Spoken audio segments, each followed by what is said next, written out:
사람 이야기, 사람 이야기 사랑 이야기, 사이입니다. 안녕하세요, 문희입니다. 안녕하세요, 문보입니다. 문보님 처음 오셨잖아요. 네. 청취자분들을 위해서 간단한 소개 한번 부탁드릴게요. 안녕하세요. 저는 독립영화 만들고 있는 올해로만 21살 조은보입니다. 그러면 청취자분들을 위해서 어떤 영화를 만드셨는지 아니면 지금 어떤 영화를 준비하시는지 네. 짧게 한번 소개해 주세요. 우선 저는 작년에 독립운동가 이육사 선생님의 이야기를 다룬 시를 남긴 무장독립투사 이육사라는 독립영화를 만든 경험이 있고요. 그리고 지금은 막새바람이라는 제목의 단편영화를 만들고 있습니다.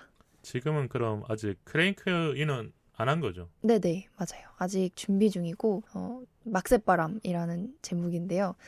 혹시 막새바람이라는 제목만 들었을 때 어떤 작품인 것 같나요?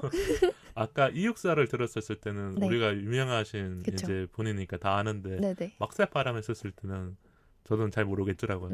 그러면 이제 감독님이 네. 좀 설명을 해주시는 게 좋지 않을까요? 막새바람이라는 게 가을에 부는 선선한 바람을 뜻하는 순우리 말인데요. 북쪽에서 불어오는 차가운 바람을 의미하는 말이라고 해요. 그래서 6.25 전쟁 배경의 단편 영화고 전쟁 중에 이제 작전지에 남아서 싸우다가 포로가 되었던 두 학도병의 이야기를 담은 영화예요. 스토리만 들었었을 때는 네. 조금 이게 궁금해지는 부분도 있겠군요. 왜냐하면 두 학도병 네, 그리고 이 제목과 좀 네. 연관성이 어떤 게 있을까? 그쵸. 저희 영화에는 이제 학도병 2명이 주인공으로 나오는데요. 이름이 준모 그리고 구민이라는 친구예요. 친구들인데 이 둘은 작전지에 남아서 끝까지 싸우다가 미처 후퇴를 하지 못해서 이제 북측의 포로로 붙잡히게 되는데요. 인천 상륙 작전으로 전세가 완전히 뒤바뀌게 되면서 이제 후퇴하는 인민군들한테 끌려서 북쪽으로 열흘을 넘게 밤낮없이 계속 걷게 돼요. 그러다가 이제 이 두 친구들이 모두가 이제 힘들어서 산속에 잠든 틈을 타서 탈출을 시도하게 되는데 이제 탈출을 시도를 한다고 하더라도 사실상 할 수 있는 게 남쪽으로 무작정 걷는 것밖에 할 수 없는 상황에 놓이게 된 거죠. 살아남을 수 있을지 없을지 모르는 그쵸. 그 두 주인공의 이야기들을 네네. 좀 담은 부분이 있겠군요. 네, 그래서 남쪽을 향해서 무작정 걸으면서 일어나는 뭔가 다양한 갈등이나 고비들을 또 맞이하고 극복하면서 일어나는 두 청년의 이야기라고 봐주시면 될 것 같고요.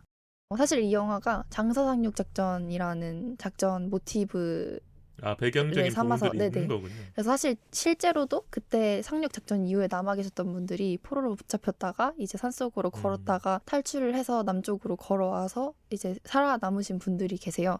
저희 영화의 주인공들의 결말은 어떻게 될지 아직 모르지만 네. 네. 어떻게 보면 지금까지 들었었을 때는 네. 이 영화가 참 의미가 있는 영화일 수 있는 게 좀 네. 실사화가 된 영화니까. 네네. 그럼 이 영화 준비할 때 이런 배경적인 부분이라든지 네. 아니면 그런 것들을 좀 조사해야 되잖아. 네네. 아니면 장소라든지 뭐 어떻게 좀 생각을 하셨던 거예요? 사실 이번에는 조금 참전용사분들께서 남겨주신 참전 일화가 정말 많아요, 생각보다. 그래서 그런 부분들을 많이 참고를 하고 또 논문 같은 것들 이후에 남겨진 그런 연구원들 분들께서 연구해주신 논문 등을 참고해서 시나리오를 작성을 했습니다. 하고 있고요. 그러면 그게 우리가 생각했었을 때 네. 대본으로 만들어지는 건 쉽지가 않잖아요. 네. 역사적 자료, 네. 뭐 논문 이런 것들은 다 어려운 말들이거나 그쵸. 아니면 어떤 배경적인 부분들은 있지만 네. 대본으로 이런 작업을 할 때 네. 어떤 식으로 조금 더 이렇게 만들어 가나요? 어머님만의 이런 방법이 있나요? 이 부분 같은 경우에는 이번 작품보다는 이전 작품이 조금 내실을 들기가 쉬울 것 같은데 저희가 지난 작품 같은 경우에는 완전히 실존 인물을 토대로 이제 그분의 이야기를 만들어낸 거여서 성격을 이해하려고 많이 노력을 했어요. 그래서 분명 이런 사건이 있었고 저런 사건이 있었다라는 사실은 있지만 사실 그 사건들을 어떤 마음으로 하셨을지 혹은 그 사건들을 이렇게 일으키면서 어떤 대화들을 친구분들과 나누셨을지 하는 것들은 온전히 제가 상상을 해야 되는 부분이니까 그래서 인물을 이해하려고 노력을 많이 해가지고 조금 역사적인 사건들을 공부하는 것도 공부하는 거지만 사적인 부분을 최대한 많이 파내려고 노력을 했던 것 같아요. 네. 그렇군요. 그러니까 우리는 원래 배경적인 지식을 알 때 역사적 사실만 알지만 네. 이육사님의 선생님의 네. 뒤에 있는 이야기들이나 그쵸. 뭐 그런 부분들 아니면 주변 사람들과 어떤 대화를 통해서 그런 역사적인 네. 일을 하시거나 했었던 것들을 네. 좀 영화로 많이 담았던 거군요. 그래서 그 사실 이육사 영화의 기획의도나 시놉시스를 보면 나와 있는데 그게 20대 감독의 시선으로 본 20대 청년의 이육사에 관한 이야기예요. 그래서 어떤 마음들과 또 어떤 그런 행동들이 모여서 그렇게 단단한 그런 사람이 될 수 있었는가에 대해서 표현을 했던 영화이고요. 사실 이번 영화 같은 경우에는 조금 담아내려고 한 부분이 조금 더 많은 것 같아요. 제가 중의적으로 표현하려고 하는 부분들도 많고 이번 영화 같은 경우에는 제가 시나리오를 쓰면서 정말 잊혀서는 안 되는 역사적 사건인 거잖아요. 한국 전쟁이. 그 의미를 되새김과 동시에 또 그 절망만이 가득했던 시대 속에서 최선을 다했던 그런 분들의 모습을 통해서 저희 세대한테 좀 새로운 뭔가 삶을 바라볼 수 있는 새로운 시각을 선물하고 싶은 그런 마음으로 조금 시나리오를 쓰고 있고요. 지금 듣기만 해도 네. 20대의 이런 생각과 지금 영화를 만들어내는 가정들이 네. 참 멋있다. 왜냐면 감사합니다. 누군가는 이런 것들을 생각할 수 있지만 네. 실천하고 영화까지 제작하는 과정이 쉽지 않다는 걸 많이 알잖아요. 그렇죠. 근데 뭔가 은보님이 지금 얘기하실 때 너무 이렇게 자신감 있게 잘 설명해 주시니까 청취자분들이 들었었을 때도 네. 이 영화에 대한 궁금증과 아니면 이 영화가 어떻게 나올지가 네. 더 이렇게 기대되지 않을까 싶네요. 감사합니다. 그러면 지금 이육사 영화는 아직 네. 개봉을 안 한 거잖아요. 네. 그래서 뭐 청취자분들이 듣다가 찾아보실 수도 있으니까 언제 개봉하는지 살짝 네. 알려주시고 네. 그다음에 막새 바람도 네. 어떻게 이제 또 작업되고 있는지 좀 네네. 얘기해 주시면 좋지 않을까? 저희가 이육사 같은 경우에는 8월 그리고 9월에 경상북도에서 순회 상영을 앞두고 있고요. GV와 함께 이제 영화가 상영될 예정이에요. 그래서 저희가 곧 그 제 인스타그램과 그 이육사 인스타그램 계정에 상영회 관련된 홍보물을 올릴 예정이어서 관심이 있으신 분들은 그쪽으로 들어와서 봐주시면 좋을 것 같습니다. 청취자분들 중에서는 네. 조은범님이라고 검색하면 나오고 네. 아이디가 S로 시작하는. 네. 실버 스프링. 네. 그래서 한번 들어가 보셔서 네. 좋아요도 좀 눌러주시고 팔로우 하실 분들은 네. 팔로우 하시면 좋지 않을까 싶네요. 네. 그래서 그렇게 진행이 되고 있고요. 막새바람 이야기로 다시 좀 네네. 돌아와 보자면 사실 막새바람 같은 경우에는 제가 시나리오를 정말 많이 고민을 하면서 쓰고 있었어요. 제가 녹음하기 전에 슬쩍 말씀드렸는데 이번에 264 찍고 그리고 막새를 본격적으로 작업하기 전에 그 텀에 제주도를 다녀왔어요. 근데 제주도를 한 달 살이를 하러 갔다 왔는데 그 한 달 사는 동안 매일 아침에 일어나서 이제 저만의 낭만인데요. 네네. 바닷가에 가가지고 이제 바닥에서 그냥 컵라면 하나 사놓고 이제 뭐 좋아하는 음료수 하나 사놓고 앉아가지고 아이패드 들고 계속 시나리오에 대해서 고민을 하면서 이렇게 썼던 마음의 여유를 좀 가지면서 네. 또 이 시나리오 그쵸. 생각을 하셨던 거군요. 네, 그래서 계속 그렇게 구상을 했던 작품인데 최대한 좀 많이 고쳐나갈수록 덜어내려고 많이 노력을 하고 있는 것 같고요. 제가 제일 집중하고 싶은 부분이 어쨌든 두 개로 나눠보자면 첫 번째는 그런 한국 전쟁에 대한 의미를 되새기는 게 물론 중요하고 또 두 번째로는 그런 우리 세대에게 새로운 삶을 바라볼 수 있는 시각을 선물하고자 하는 그런 부분이 있는데 네네. 여기서 말하는 이제 그 시각이란 어떠한 것인가에 대해서 조금 말씀을 드려보고 싶어요. 뭔가 다 준비하신 것처럼 네. 쭉쭉 얘기하시니까 편하게 얘기해 주세요. 그럼 그 시각을 네. 내가 담으려고 또 많이 생각을 했었던 거군요. 네, 그쵸. 그게 조금 수정을 거듭하면서 저도 어쨌든 조금씩 구체화가 돼가고 있는 중이긴 한데 그런 어떤 삶을 대하는 태도에 대해서 뭔가 이야기를 많이 하고 싶었어요. 전쟁 혹은 전쟁 같은 삶에서 어떤 삶을 지금의 대하는 20대라든지 그쵸. 30대라든지 뭐 네. 아니면 현대인들이 겪지 못했던 건데 네. 우리나라 과거에 그런 상황들이나 네. 사건들이 있었기 때문에 근데 그게 어떻게 보면은 저는 삶에 대한 이야기를 하고 싶다고 말씀을 드렸잖아요.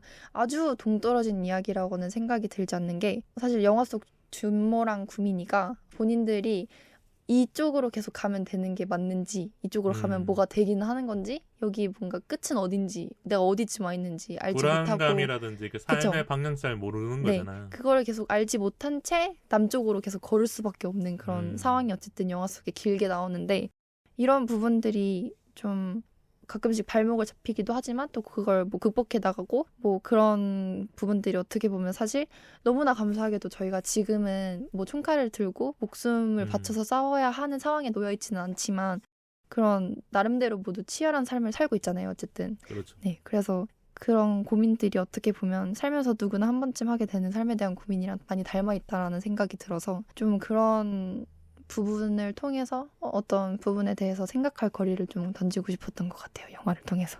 두 주인공의 감정에 조금 이입하다 보면 네, 나의 상황과 그쵸. 내가 어떻게 해야 될지도 네네네. 알 수 있는 거고 우리가 이제 영화를 볼 때 그런 것들을 많이 하잖아요. 네, 그게 어떻게 보면 지금 소개해준 영화의 네. 조금 확장성이라든지 아니면 네, 관객들이 받았던 이런 네. 느낌이지 않을까. 그쵸. 나중에 이제 영화가 개봉했었을 때 네, 그런 영화 제작하고 촬영하고 이랬었을 때 힘든 점이 있잖아요. 그쵸. 이런 건 좀 힘들었다. 허심탄회하게 한번 얘기해보죠. 힘들었다요? 사실은 좀 이걸 보고 친구들이 좀 웃을 수도 있는데 그 감독이라는 포지션이 진짜 좀 많이 진짜 이 단어밖에 표현할 길이 없는데요. 외로운 것 같아요. 정말. 고독한 거죠. 그쵸. 사실 내가 시작한 거고 내 욕심으로 끌고 가고 있는 작품이기 때문에 누군가에게 투정을 부릴 수도 없고 사실 현장에서는 모든 걸 다 제가 감당하고 제가 책임을 져야 되기 때문에 내 실수가 아닌 것까지도 그렇죠. 그래서 그런 외로움이 정말 많았던 것 같고요. 사실 현장에서는 이제 어쨌든 제가 우두머리이기 때문에 나도 생각해보면 그렇게 나이가 많은 것도 아니고 나도 아직 어린 나이에도 불구하고 어리지만 내가 가장 어른스러워야 한다는 점이 그런 것들이 조금 많이 힘든 그런 감정들이 좀 미묘하게 작용이 될 때가 있는 그쵸? 거거든요. 네. 나는 만들고 싶은 게 있기 때문에 네. 조금 이 영화에 대한 애착과 그쵸? 아니면 열정이 강하기 때문에 네. 주변 사람들에게 더 많은 얘기를 해야 될 때도 있고 네. 아니면 같이 하는 이 동료들에게 네. 좀 뭐 잔소리라든지 아니면 쓴소리를 하거나 아니면 나의 의견들을 좀 얘기해야 될 때가 또 생기는 거군요. 네. 그리고 사실 영화나 작품들이 끝나고 나면은 항상 아, 그게 아니었구나라는 생각이 들지만 작품을 하면서 꼭 한 번쯤은 그런 순간이 오는 것 같아요. 내가 손을 놓으면 이건 이대로 끝나겠구나 싶은 순간이 가끔 오더라고요. 그래서 내 손을 벗어나면 끝인 네, 거니까. 그래서 그런 순간들이 가끔 오면은 무섭기도 하면서 또 아, 너무 속상하기도 하고 이런 순간들이 오는데 사실 근데 그거는 작품 하면서 내 그 외로움이 그게 치닫았을 때 드는 감정이지 사실은 아닌 것 같아요. 그래서 그냥 조금 이렇게 우리가 한계에 부딪혔었을 때 네. 한 번쯤 이렇게 오는 감정이지만 네. 그걸 또 이겨내고 계속 만들어 가잖아요. 네, 그쵸. 그래서 지금 또 두 번째 또 영화를 준비하고 계시는 거고. 네, 맞아요. 좀 중독되는 게 있는 것 같아요. 영상 만드는 게. 사실 이거는 제 친구들한테도 몇 번 들어본 적이 친구는 아니고 선배들한테 몇 번 들어본 적이 있는 말이긴 한데 이게 한번 중독되면은 정말 빠져나올 수가 없습니다. 영상 제작이라는 게. 네, 그러니까 우리가 은보님을 조 감독님으로 여기서 불러드려야 되지 않을까 싶기도 하고 네. 나중에 영화가 잘 돼서 네. 우리 방송에 뭐 한번 더 오실 수 있는 기회가 있으면 좋지 않을까. 이런 인터뷰는 그럼 처음이에요. 아니 그러니까 영화를 만들어 가면서는 뭔가 조금 이렇게 인터뷰를 하게 되잖아요. 네네. 그리고 의미 있는 영화를 하시다 보면 네. 뭔가 작은 매체라든지 이런 데서도 인터뷰를 했었을 때가 있을까요? 사실 제가 그 GV 있잖아요. 네네. 영화 GV를 앞두고 있는 상황이어서 어떤 매체에 나와서 영화를 소개하는 거는 이번이 처음이에요. 아, 처음이군요. 네. 저희가 사실 그 기관이랑 어쨌든 제작 지원 받은 거랑 연계된 것도 있어서 아무 데서나 이렇게 막 말을 할 수가 없는 상황이었거든요. 지금까지는. 네, 그래서 앞으로 조금 많이 홍보도 하고 할 네네. 생각입니다. 지금 이야기들이 청취자분들에게 잘 전달되기도 하고 네. 은범님 또 나중에 또 인터뷰하실 때 또 네. 영화에 대해서 많은 얘기를 편안하게 하실 수 있을 것 같아요. 네. 저는 들었었을 때 네. 은범님이 잘 준비해 오셨고 네. 청취자분들도 이 영화에 대한 궁금증 생겼을 거라는 생각이 들었거든요. 감사합니다. 저희 크라우드 펀딩 어플인 네네네. 텀블벅에서 또 저희 영화 막새바람이 이번에 엊그제 펀딩을 시작했어요. 그래서 사전에 제작 후에 이제 그런 미리 결제받아서 그러니까 후원금을 미리 결제받아서 제작 후에 후원해주신 분들께 영화 링크를 전달드리는 그런 방식이어가지고 저도 관심 텀블벅 있으시죠? 예전에 해본 적 있어요. 네. 그러면 텀블벅에다가 막새바람이라고 검색하면 돼요. 어떻게 검색하면 돼요? 막새바람이라고 치면 나옵니다. 그래서 관심 있으신 분들은 한번 찾아와 보셔도 좋을 것 같습니다. 네, 관심 있는 분들은 조금 이렇게 들어가셔서 어떤 영화인지도 한번 더 보게 되거나 아니면 네네. 은보님이 무언가를 만들고 계신다는 게 네. 청취자분들에게도 또 좋은 영향력이 될 수 있으니까요. 저는 이 영화를 추천해 드릴게요. 네. 그럼 오늘 우리 좀 길게 얘기를 많이 했거든요. 오프닝인데. 네. 이런 스튜디오는 또 처음 오셨을까요? 그쵸. 네. 분위기는 어떤가요? 생각보다 편안한 것 같아요. 생각보다? 네. 저도 사실 긴장하면 말을 잘 못하는 오실 때 타입인데 그러면 살짝 긴장을 했어요. 올 때요? 그런 어, 생각은 안 들었어요. 좀 생각보다 설렜던 것 같아요. 저도 오히려. 영화를 소개하고 싶은 그런 음. 마음이 너무 많았었는데 그런 내 자리가 이야기를 이제 할 수 있는 네, 시간이니까 네, 또. 처음이니까. 오늘 잘하셨으니까. 그리고 즐겨보는 유튜브 있을까요? 즐겨보는 유튜브요. 사실 제가 또 21살이다 보니까 또 이런 메이크업이나 이런 것들도 관심이 좀 많고 뷰티라든지 이런 유튜브를 또 보게 되는 네, 거군요. 그래서 그런 것도 많고 사실 압도적으로 많이 보는 거는 영화 뭐 해석이나 그런 영화 줄거리 이런 것들 많이 보긴 하는데 좀 특정한 채널이 있는 건 아니고 그냥 이런저런 두루두루 거. 많이 네, 보면서 네, 이렇게 그런 것 또 같아요. 나의 재미와 네. 즐거움을 찾아가는 게 아닐까. 맞아요. 그럼 지금 또 이 스튜디오 안에서 촬영을 하고 계시잖아요. 네. 유튜브를 하고 계시는 거죠. 네, 그쵸. 그럼 유튜브에 어떤 걸 올리시는 거예요? 제가 유튜브를 들어가 보긴 했었거든요. 네네. 사실은 제가 영상에 그 취미를 갖게 된 게 유튜브로 시작이 됐었어요. 그래서 처음에 시작은 제가 어렸을 때부터 저를 꾸미는 걸 너무 좋아해서 메이크업 하는 영상으로 이제 뷰티 유튜브를 시작을 했었는데 요즘에는 브이로그도 올리고 뭐 영화 만드는 이야기도 올리고 다양한 걸 좀 네, 올리고 다양한 있는 걸 거고. 좀 많이 올리고 있습니다. 그러면 뭐 오늘 좀 길게 얘기했기 때문에 또 오프닝 토크로 들어가야 되거든요. 네네. 이번 이야기는 이따가 조금 좋습니다. 주제 패널이라든지 이런 데 또 할 수 있을 것 같아요. 네. 감정 소모 총량의 법칙을 좀 준비해 왔었는데요. 네. 이게 심리학 용어에 있더라고요. 우리가 한 주간 사용하는 감정은 정해져 있다. 행복한 감정, 뭐 네. 화나는 감정, 아니면 뭔가 먹고 싶어하는 감정 이런 게 정해져 있잖아요. 네. 혹시 은범님은 어떨 때 내 감정을 좀 많이 사용하는 것 같아요? 일주일로 봤었을 때. 저 같은 경우에는 방금 먹는 걸 언급해 주셔가지고 또 제가 먹는 걸 또 엄청 좋아하거든요.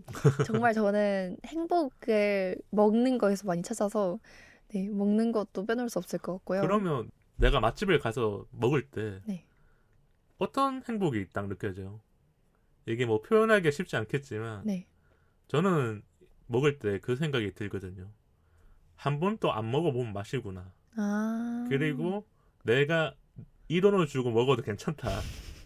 그러니까 어떤 맛집은 가도 가끔은 여기가 맛집이 맞는지 아닌지 헷갈릴 때가 있거든요. 네. 왜냐면 우리가 맛집을 찾는 게 뭐 인스타라든지 블로그라든지 아니 유튜브를 통해서 네. 접해서 가지만 네. 내가 생각했던 맛과 전혀 다를 때도 있고 아니면 그쵸. 워낙 비싼 곳도 있으니까 어때요? 사실은 맛있는 거 먹는 거. 근데 저는 맛있는 걸 먹는 거를 또 좋아하는 이유 중에 하나가 그게 있거든요. 가장 뭔가 쉽게 행복해지는 방법이라고 할까요? 그냥 입에 넣으면 행복해지는 거잖아요. 맛있으니까.